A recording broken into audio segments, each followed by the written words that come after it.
Hey guys, welcome back to another show of This Week in Gigs.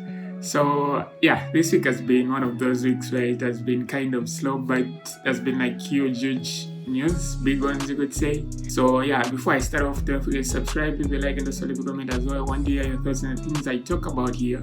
And yeah, let's jump into it. So first things first, I think we've got like two stories actually about EA. The first one has to be EA won't be selling any physical copies of their games in South Africa. That's like all their games from, let's see, FIFA, Battlefield, Need for Speed, Star Wars Jedi, and just other EA games. They make a lot of games and they won't be like selling any more physical copies in South Africa. I don't know why they chose South Africa specifically as to the reason why. The reason why they gave, there's an article on IGN where they say they basically are just cutting costs, you could say. So removing South Africa from it will cut like costs, saving money and all that BS like that. But it has to be. I don't know what other reason there could be, but if it's that, then why just South Africa in general? Like, why just choose there? It doesn't make any sense, but that's what they're doing. So no more physical copies in South Africa. So I don't know if that's like a huge deal, since you can still buy the game on digital nowadays. So, but still cutting a country off from buying your physical copies isn't a good thing, to be honest. And I don't know how this will even impact the game that is Star Wars Jedi Survivor. It will be coming out soon. And physical copies and all that. I don't know, maybe someone are looking forward to it to buy like the physical copy, and they won't be like supplying any more physical copies in South Africa. So yeah, it's something that's like just a weird thing that they did. To me, I don't get it. But big companies have just been doing weird stuff nowadays, especially in gaming, like laying off workers, and now they're cutting off like supply chains and all that, supplying games to firstly South Africa. I don't know which country they will be going next for, but I hope it's like the last country they do, or they change their decision. But that's about it. Continuing on with EA, they changed the game. EA was this FIFA. All the FIFA games, is the FIFA name branding, they just changed it to like EA Sports FC. So no more FIFA, no more FIFA 21. From now on, it's just going to be EA Sports FC. I don't know how it's even going to start. EA Sports FC 24. The next one is supposed to come out like after summer, during that period of time. So I don't know how they're going to be calling they're going to be making sequels of it, like calling it EA 24, EA and that. So yeah, no more FIFA. They broke their deal, the deal which they have had for like years now. It has been off. I remember it being off maybe like since last year. But yeah, they no longer have a partnership. So now EA is alone, so they have to continue making the game, and they just named it EA Sports FC. So no more FIFA. You will say goodbye to that. It's just going to be EA Sports FC. But I'm sure everyone is like used to calling it FIFA now. But anyways, it's EA Sports FC. So we'll see how that is going to go. And I wonder how it's going to look actually, if they're going to do like a rebrand of like everything. They're going to change some things. I don't know. I'm curious to see how it's going to look. But I'm sure it's just going to be like the same old FIFA. It's just going to be like FIFA is, same graphics, same things, same game modes. It's just I'm sure that's just how it's going to look. I mean, I don't trust EA to like blow my mind. That has gone out forever. So I'm curious to see how it's going to look though. And the other thing I'd like to talk about has to be the Marvel's Avengers game. You could say they put out their last update, which means the game is finally, they're like, the devs are like done with it. No more updates, no more feature updates for, you could say, maybe they'll be giving it patches, but no more content updates, you could say. So yeah, that's like about it. The game it'll be dead soon, but maybe they'll leave their servers up. But the game is just like they've just stopped making what they promised, like, oh, it's going to be a live service game, it's going to continue on and on forever. But to be honest, I would say it, I really enjoyed the game. You can crucify me if you want. I enjoyed that game, and I would go back if I still had my PlayStation, I would go back and still play that game, still enjoy all the heroes, all the Marvel's Avengers.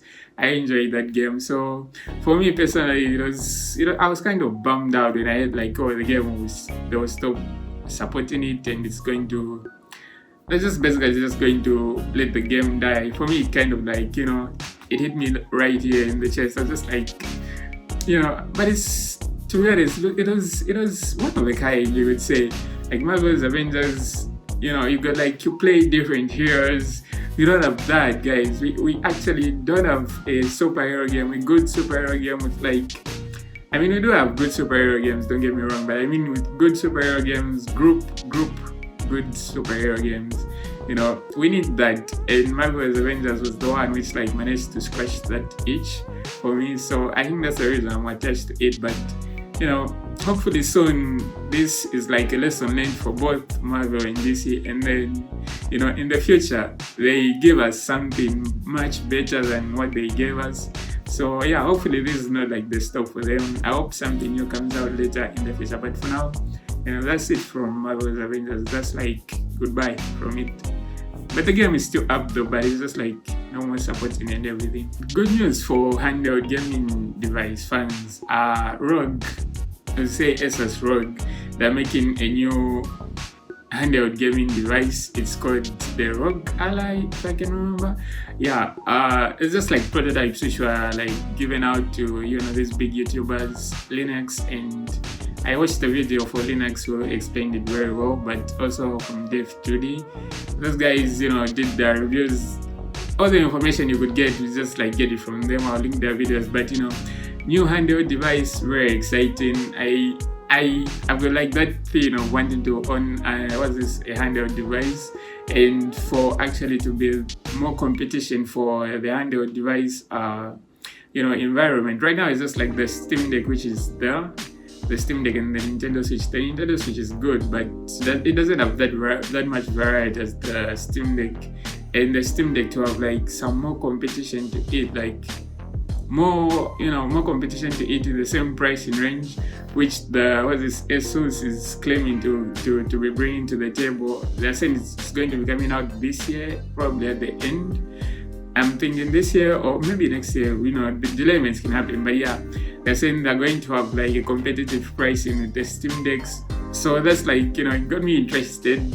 And the same handheld device that like showing off it's like much better than the Steam Deck so far right now. So the prototype versions look very neat as well. Right now I'm very excited to see how the future is going to look like for the handheld gaming device for Asus, and I hope it's going to be good. I hope they're going to hit the pricing very well, because I really want a handheld gaming device. And I hope they give me another option besides the Steam Deck, and I hope the option will be much good.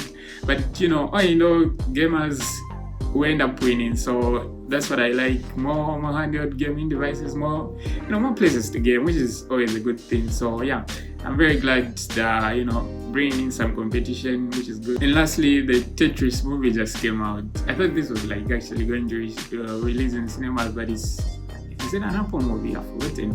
But Tetris, yeah, that movie is so wild. It's so insane that I don't even know what to say. From the fact that it was involved in politics, it was involved in all these things which was happening between 1989 in that time period. Like just a single game was involved in so much. A simple, I don't know if it's 8-bit single game. It's so fascinating to actually know about all this in that movie. And I would recommend like every gaming fan out there, even just the normal person who's just interested in Tetris. Tetris is like a worldwide beloved game. You don't have to be a hardcore gamer to watch this movie. You just have to, everyone knows what Tetris is. And if you like be interested, like, learn something about Tetris you didn't know, then the Tetris movie is a very good option to start out from. You can just read the history about it, but the movie itself, it's much more entertaining and easier to consume. So the movie was great. I watched it and I would recommend everyone to just check it out. Tetris movie I would watch it again, to be honest. It's just so fascinating to watch. I would give it a 10 out of 10. That's what I always give for anything I enjoy watching. So that's about it. This week has been kind of quiet, you can say, but there's just been like, huge news drops, you could say, which have been very interesting, and this week has just been good, I think. So thank you for watching. This has been Xaij. Don't forget to subscribe, leave a like, and also leave a comment as well if you're new here. And thank you for watching. See you in the next one. Hope you have a great weekend. Enjoy your next week. Bye bye.